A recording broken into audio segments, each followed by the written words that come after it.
Have you ever had to let something go, even when everything inside you screamed to hold on? Have you faced the silence of God, and still kept walking, as if each step were a silent prayer?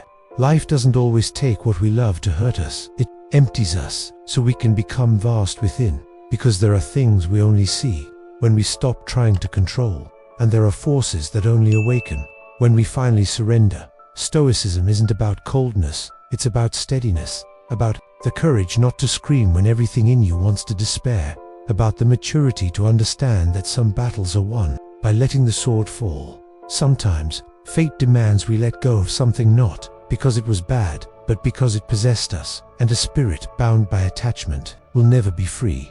This is the silent strength no one sees, the invisible power of a spirit that trusts even in the dark, of a heart that relinquishes even when it hurts, like a tree that doesn't fight the wind, but roots itself deeper with every gust. True strength isn't in resisting everything, it's in knowing what must be released. Stay until the end, because today we'll walk through a brutal, symbolic, transformative story together.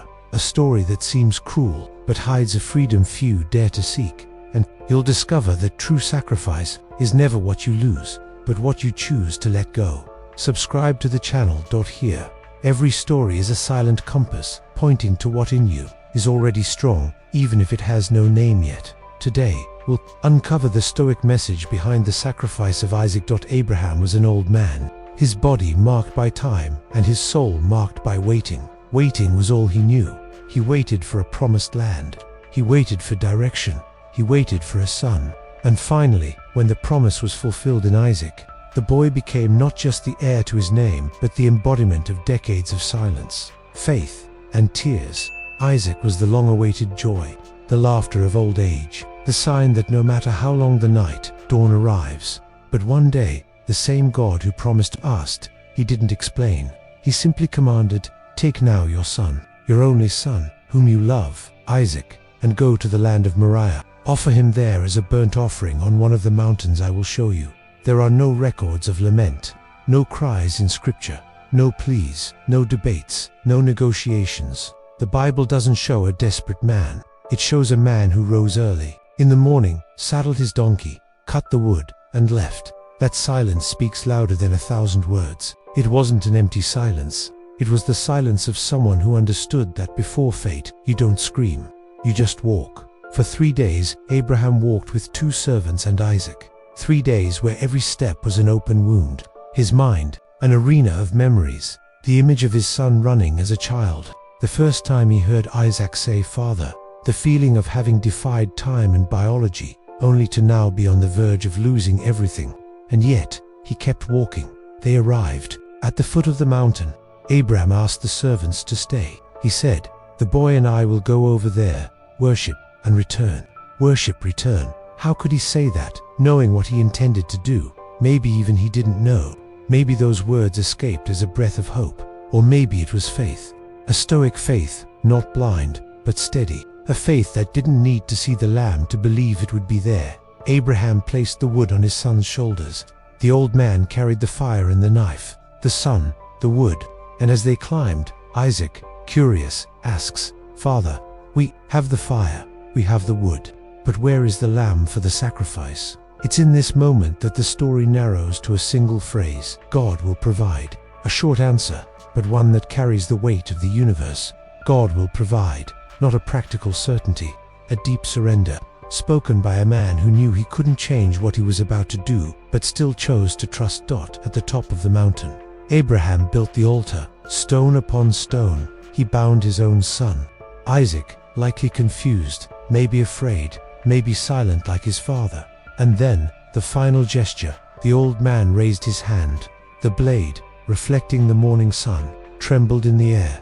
It was in that exact moment, suspended in time, that faith met its physical limit. And suddenly, everything stopped. "Abraham, Abraham," the angel's voice echoed, breaking time, disarming the moment. "Do not lay your hand on the boy. Now I know that you fear God, since you have not withheld your son, your only son, from me." Abraham looked around. He saw a ram caught by its horns in the thicket, and he understood. God will provide. He always had. Not at the beginning, not in the middle, But at the exact moment surrender was complete. The sacrifice did happen, but not with blood. What was sacrificed there was attachment, possession, control, the illusion that the son was his, when in truth, he never was. As Abraham descended the mountain with Isaac, something had died, but not Isaac. Abraham was no longer the same man. He came down lighter, not because everything worked out, but because, even if it hadn't, he had already chosen to trust. The man who climbed with a divided heart descended whole. It's easy to have faith when the path is clear, when answers come on time, when plans follow logic. But the faith that matures, the faith that endures, the faith that transforms, is the one that keeps going even in the dark, even in silence, even before the unthinkable. Abraham wasn't a hero for nearly killing his son. He was a hero because he didn't let love become a prison, because he understood that everything valuable must be free, unbound, available, not controlled. And here lies the bridge between the biblical story and Stoic philosophy. The Stoics didn't deny pain, they faced it with courage. They didn't seek to control the world, but their own hearts. Virtue wasn't in having guarantees, but in having integrity. Abraham's surrender is perhaps one of the most powerful representations of this. He lived the hardest of experiences, letting go of what he loved most.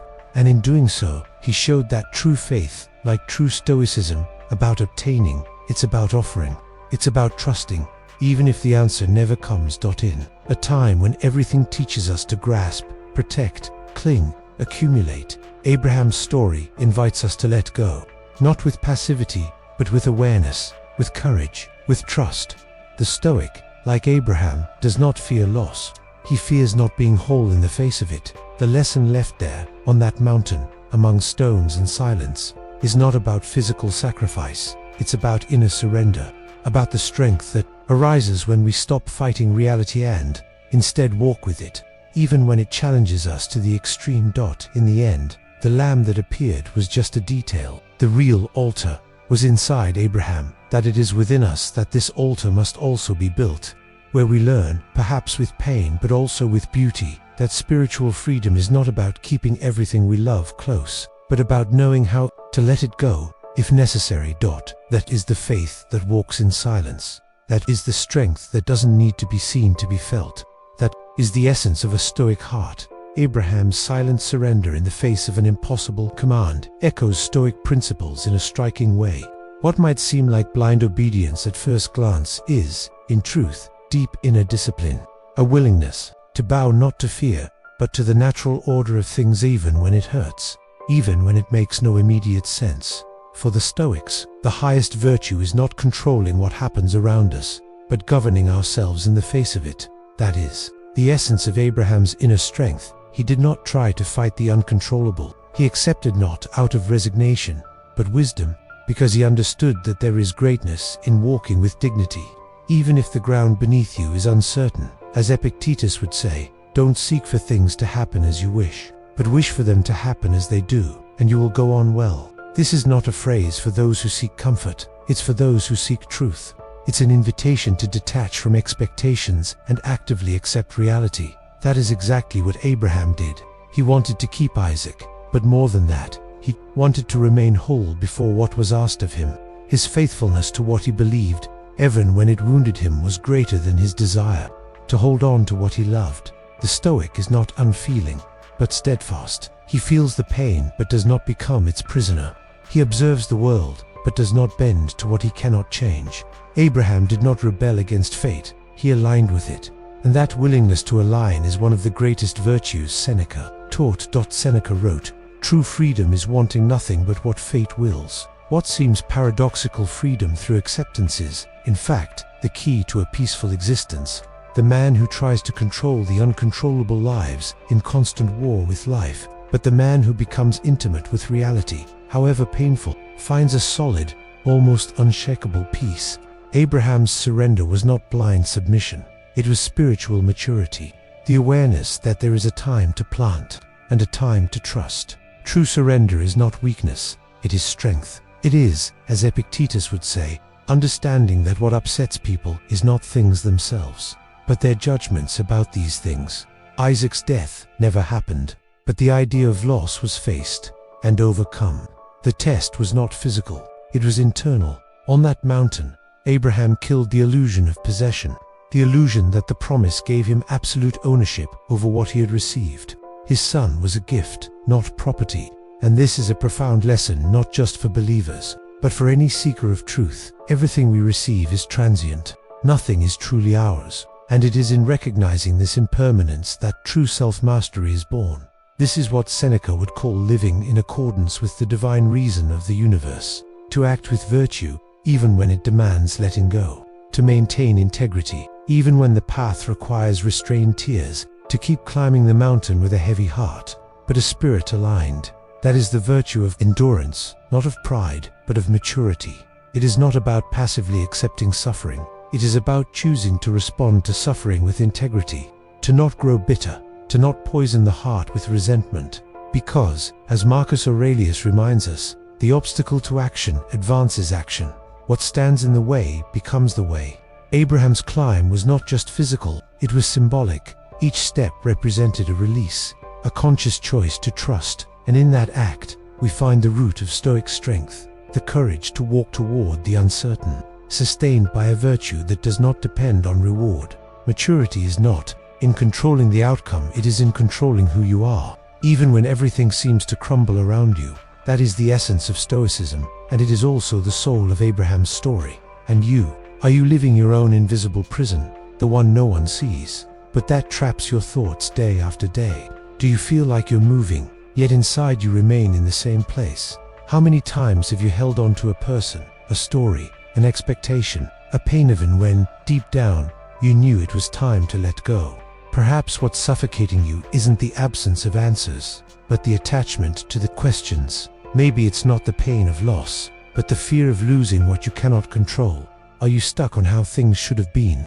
Do you still replay, in silence, the injustice you suffered, like someone revisiting a wound, hoping it will heal on its own?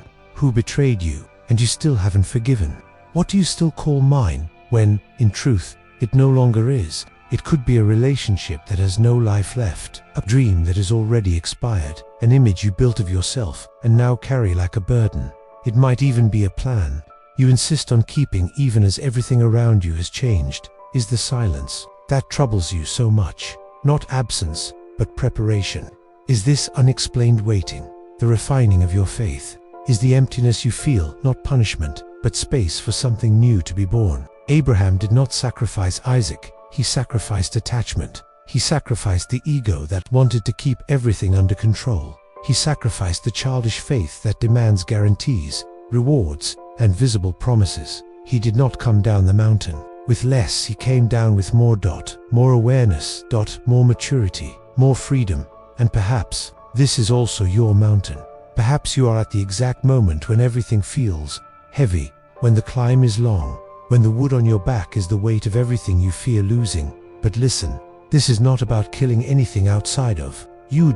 It's about dying inside. About letting go. About releasing what no longer serves you, no longer fits, no longer belongs to the wiser version of yourself being born. Because there is a kind of strength that cannot be seen.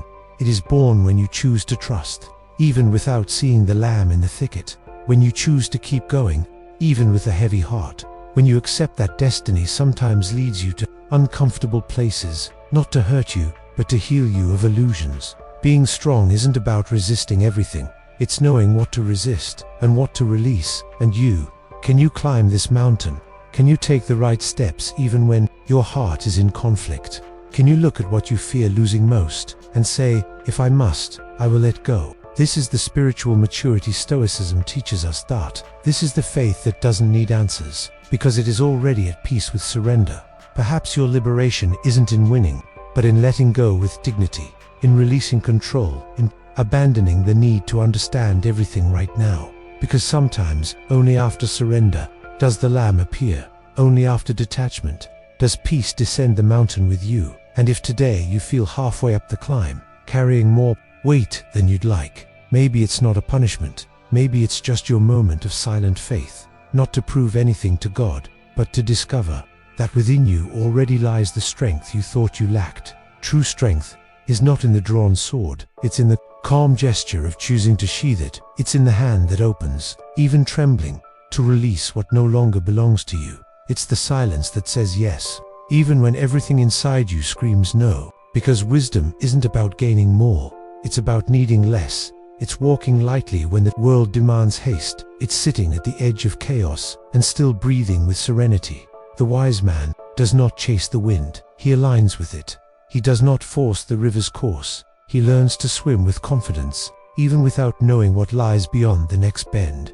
As Marcus Aurelius said, accept whatever comes to you woven in the pattern of your destiny, and love the people with whom destiny brings you together, but do so with all your heart.